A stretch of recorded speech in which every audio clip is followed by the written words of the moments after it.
अस्सलाम वालेकुम दोस्तों। शौकत खानम पाकिस्तान के साबिक वजीर आज़म और PTI के सरबराह इमरान खान की वालिदा हैं। अवाम में उनका तारुफ उनके बेटे की वजह से मशहूर हुआ, जिन्होंने उनके नाम पर 1930 में लाहौर में पाकिस्तान का पहला कैंसर अस्पताल बनाया। शौकत खानम की वफात फरवरी 1985 में कैंसर की वजह से हुई थी। इमरान खान ने 1988 में शौकत खानम कैंसर अस्पताल का मंसूबा शुरू करके उसके लिए अतियात जमा करने की मुहिम शुरू कर दी। इसी मुहिम के दौरान उनका अवाम के साथ बराह रास्त राबता इस्तेवार हुआ, जो बिल आखिर उन्हें सियासत में ले आया। इस तरह कहा जा सकता है कि उनकी वालदा के नाम पर बनने वाले अस्पताल ने उनके लिए उस माहौल की बुनियाद फराहम कर दी थी जिसमें आगे चलकर वो पाकिस्तान के वजीर आजम बन गए। इमरान खान अपनी खुद नोश्त में मैं और मेरा पाकिस्तान में लिखते हैं कि मेरी वालिदा हर रोज रात को हमें एक कहानी सुनाया करती थी जो मजहबी होती थी, जिनमें एक इखलाकी सबक होता था।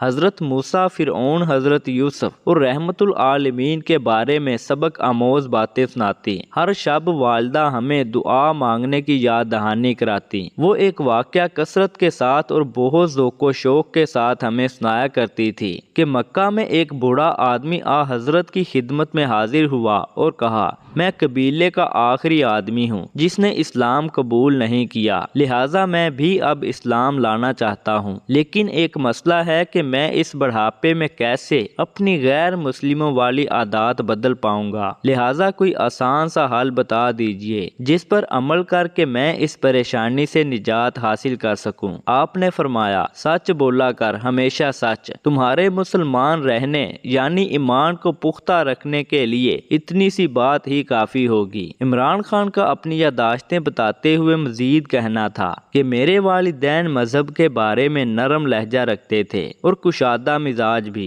वो हमसे कहा करते थे कि अल्लाह बड़ा ही रहमान और रहीम है। नमाज पढ़ने और रोजा रखने के मामले में हम पर कभी सख्ती ना की जाती। मेरी वालदा का ताल्लुक बरकी कबीले से था। वो बहुत फख्र से कहा करती कि हमारे अजदाद ने अंग्रेजों की गुलामी कभी कबूल ना की। बचपन से ही मुझे सिखाया गया कि गुलामी वो बदतरीन चीज है जिसका बनी नू इंसान किसी भी वक्त शिकार हो सकता है और आदमी की उससे ज्यादा तौहीन मुमकिन नहीं। अम्मा जान मुझे शेरे मैसूर टीपू सुल्तान की दास्तानें सुनाया करती। वो टीपू सुल्तान जिस पर 1799 में 3 अफवाज यानी अंग्रेज, निजाम हैदराबाद और मरहटों ने हमला किया। फिर वो आखिरी मुगल बादशाह बहादुर शाह जफर की कहानी सुनाया करती जो 1862 में बेबसी की मौत मारा गया। वो टीपू सुल्तान का ये कौल बहुत दोहराया करती थी कि शेर की एक दिन की जिंदगी गीदड़ की 100 साला जिंदगी से बेहतर है। इमरान खान का कहना था कि मैंने अपनी वालदा के साये में हमेशा यही सबक सीखा कि जिंदगी बेखौफी से बसर करनी है। शौकत खानम की मौत और इमरान खान में तब्दीली। नाजरीन, इसमें कोई दो राय नहीं कि शौकत खानम अस्पताल की तामीर के बाद ही उनके दोस्तों ने उन्हें सियासत में आने का मशवरा दिया। अस्पताल की तामीर एक ऐसा कारनामा था